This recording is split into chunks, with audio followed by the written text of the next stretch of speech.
Did you see the statement that DJ Quik made when he said that he feels like he should be where Dre is? Do you agree, disagree? What are your thoughts on that? Musically, hell yeah. Musically.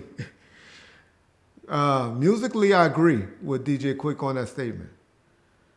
What DJ Quik failed to realize was, and I tell you, DJ Quik is not one for all that violence, even though he get that bad rap for the El Rey Theater and that bullshit rap for being a spotter or something like that for Biggie Small. Other than those two bad raps that he unfortunately gets that are not true, I'm not up here saying that they are true. Quik is for peace and love and all of that. Even though he's talk all of that game banging and stuff like that on this, he don't like the drama. He really, I remember him one time telling me, me and him was on our way home from Cabo. And he was like, Reggie, I'm tired of the bullshit. I didn't sign up for this. This is why I didn't come over here for all of this to be going around. I'm just here about my music and making music and but what DJ Quik feels that he never had or where he dropped the ball is because he had a guy from the UK. I don't know his name. I met with him before with Big Jake and Suge and Quik. We went to a meeting at Profile Records. I remember he was from the UK because he had flew in from the UK to meet with us in New York. Forget his name. Can't think of his name right now. But he was the owner of Profile, or he was the CEO of Profile Records. But Jimmy Iovine took care of Dre like a son. And that's what Quik failed to realize that he didn't have in his life. He had no disrespect to my boy Tony Lane or Shepard Lane and people like that, Suge Knight in his life, and not a Jimmy Iovine. And yeah, that's why I feel that he's missing and that he doesn't realize why he's not in the position that Dr. Dre is in, if he's talking financially. But if he's talking musically, talent-wise, I'll call him 1A and 1B. I won't put Dre on top of Quik like I should. His track record is much better than Quik's. But I know Dre's limited talent because of the people that he is a closer, a finisher, where Quik, he had G1 that did a lot of work with him, but Quik had that knack for music and being a musician. And so yeah, he got to separate what he means by that. If he's just talking as a rapper / producer, or if he's just speaking about in life. Because that's what we tend to take everything about finances. Everybody but me, I guess, because I don't have much. But I look at the overall picture when people make those statements, because without God and help, what do finance really mean, y'all? I want to keep putting that in y'all youngsters' head. Don't strive for financial wealth. Strive for spiritual, health, and love of your family wealth over financial. Please, y'all. Y'all don't get anything from Reggie.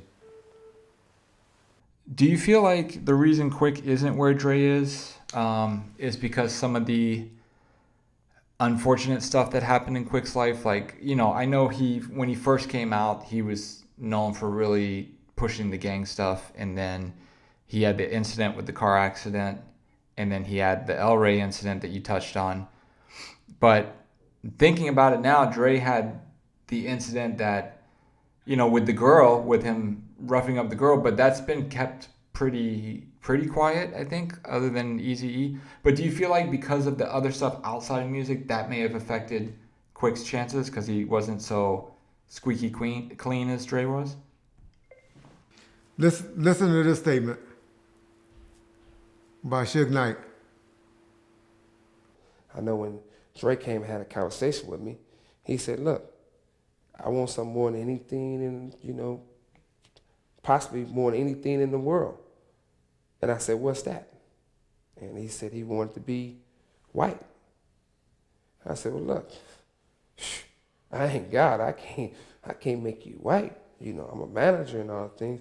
I mean, you can make enough money and you can act white and you can live white, but I can't make you white. And he said, well, Jimmy told me that he can put me on a level where I don't have to cuss on my records and I can live that type of way. He said, Jimmy, and I was shocked. I was like, well, where all this come from? That statement right there is the reason why I believe Dre was so successful, because he knew how to play it or be it or play his cards right. In this, as Tupac Shakur say, in this white man world. I think Dre got it. I think Dre understood. And I think he, after his few incidents, from slapping D. Barnes and the DUI and the alleged Mr. Lay stuff, after all of that, he woke up and said, got away from everything, left his record company behind,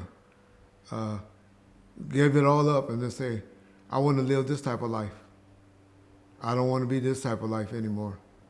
And I think from that point on is when he started striving towards those things that I spelled out that I think you need to have. The only knock I have on Dre is I hate how he don't know.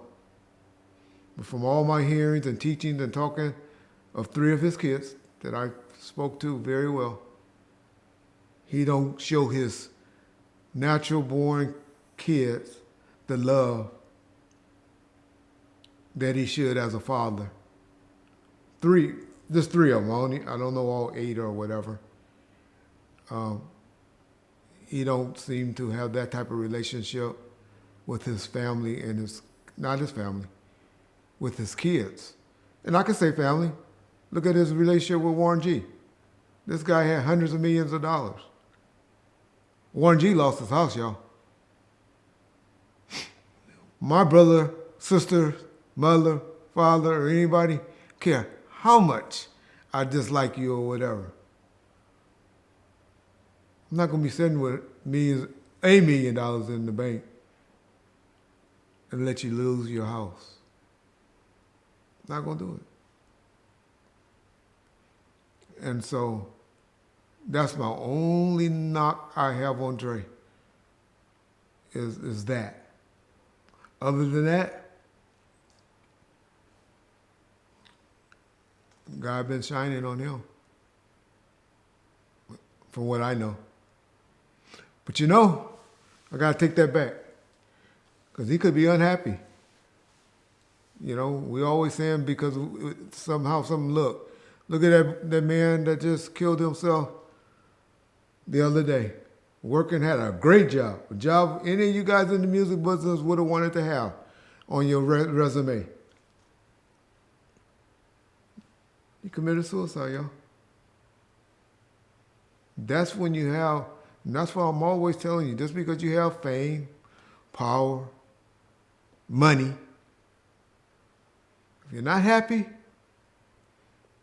you don't have God in your life, stuff like that will tend to creep into you, and you'll do stupid stuff like that to yourself. You don't learn anything from Reggie. Learn these things, y'all, man. Listen to these things. Money ain't everything. Take care of that mental health. Take care of it, y'all. Get spiritual help. I ain't saying, I believe I'm a Christian. Believe in God. I never sit over here and try to push that on y'all. I tell y'all my belief. But get something that make you go and say, okay. Do that. Don't just look up for money. Don't just judge people and say they doing this or they doing better than you because they got a lot of money.